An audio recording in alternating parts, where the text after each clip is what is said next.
leçon, tu vas apprendre au sujet du potentiel électrique. Donc, on va commencer avec l'énergie potentielle électrique.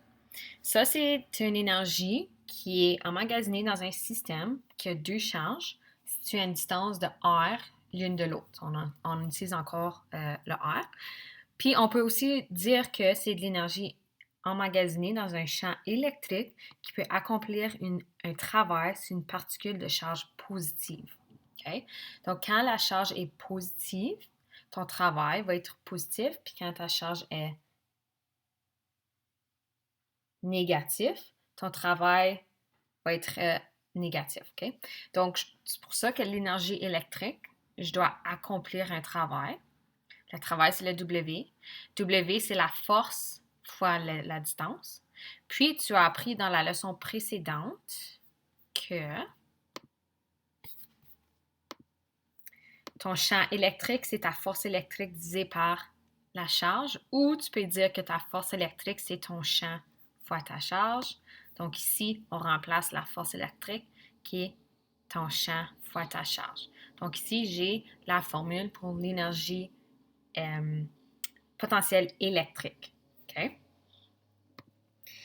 Quand que tu vas faire la loi de la conservation d'énergie, maintenant, tu as une nouvelle énergie, puis fais attention ici de ne pas mélanger avec énergie élastique. Je sais que les deux, c'est EE. Mais quand tu vas parler de charge, tu vas mettre énergie électrique. Okay? Si les deux charges sont du même signe, elles se repoussent parce que deux positifs vont se repousser ou deux négatifs vont se repousser. Ça veut dire que l'énergie électrique va être positive. Puis si les charges sont des signes opposés, l'énergie électrique va être négative. Parce que quand c'est négatif, c'est parce que le champ perd de l'énergie quand il accomplit un travail sur le proton. Parce que c'est sur la charge positive. Okay? Donc, sur le proton, il va perdre de l'énergie pour faire quelque chose. Si c'est de le même signe, EE est positif parce qu'il gagne de l'énergie. Okay? Donc, si on fait un exemple ici,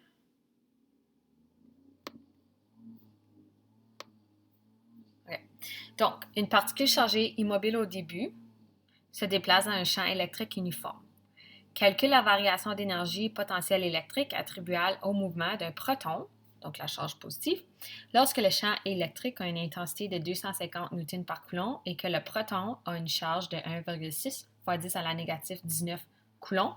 Ça, c'est toujours la charge d'un proton. Donc, des fois, dans un problème, ça va être écrit le proton, puis c'est pas écrit ta charge, mais ça va toujours être la charge d'un proton, c'est toujours 1,6 fois 10 à la négative 19. OK? Souviens-toi de ça. Puis ça se trouve au départ à 2,4 mètres de l'origine et à l'arrivée de 3,9 mètres de l'origine. Donc, ton énergie électrique, c'est négatif fois ta charge, fois ton champ, ton déplacement.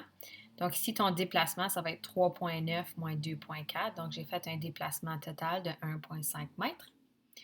Donc, tu as juste multiplié toutes tes valeurs, puis tu obtiens négatif 6,0 fois 10 à la négative 17, excuse. Donc, comme j'ai expliqué, ton énergie est négative parce que le champ perd de l'énergie quand il a accompli un travail sur le proton. Donc, il perd d'une énergie. Ici, la même chose, mais maintenant sur un électron. Encore une fois, ça, c'est toujours la charge d'un électron. Donc, si dans un problème, c'est juste écrit électron, tu devrais connaître que c'est négatif 1,6 fois 10 à la négative 19 coulombs. Si tu fais encore une feuille de formule, c'est une valeur que tu peux mettre sur ta feuille de formule.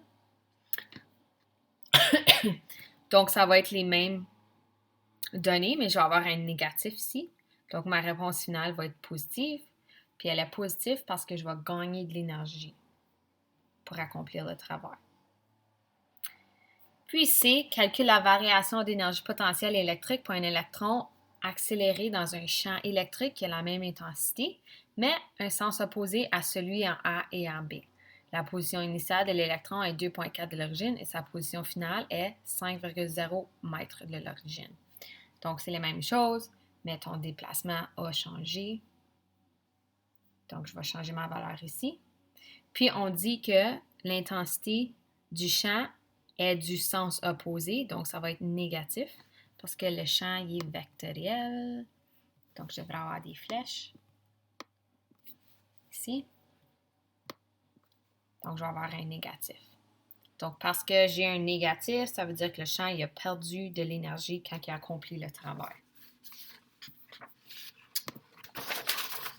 À l'aide de la loi de la conservation d'énergie, calcule la vitesse du proton de la partie A de l'exemple 1 pour le déplacement donné. Suppose que le proton est immobile au début. La masse d'un proton est de 1,67 fois 10 à la négative 27 kg.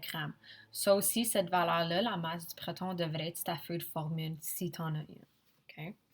Donc ici, conservation, donc l'énergie que j'ai au début, l'énergie totale initiale, va être égale à l'énergie totale finale. Donc ici, j'ai un proton qui bouge. Donc j'ai l'énergie électrique initiale puis l'énergie cinétique initiale. Parce que mon proton est immobile au début, ça veut dire que je n'ai pas d'énergie cinétique initiale. Puis, parce qu'au début, mon déplacement est zéro, je n'ai pas d'énergie élastique. Énergie électrique, excuse-moi. Donc, ça va être l'énergie électrique finale plus l'énergie cinétique finale. Puis, on cherche la vitesse du proton à la fin. Donc, je cherche VF. Donc, si tu remplaces tes formules, j'ai négatif QE déplacement plus MVF au carré divisé par 2 parce que ça, c'est la formule pour l'énergie cinétique. Donc, j'ai la charge du proton fois le champ fois le déplacement plus la masse du proton, vitesse finale au carré divisé par 2. Donc, si tu isoles vitesse finale, tu obtiens de 2,7 fois 10 à la 5 mètres par seconde. Donc, ça, c'est pour de l'énergie cinétique. Puis de l'énergie électrique. Donc, aussitôt qu'on parle d'une charge, tu vas maintenant avoir de l'énergie électrique.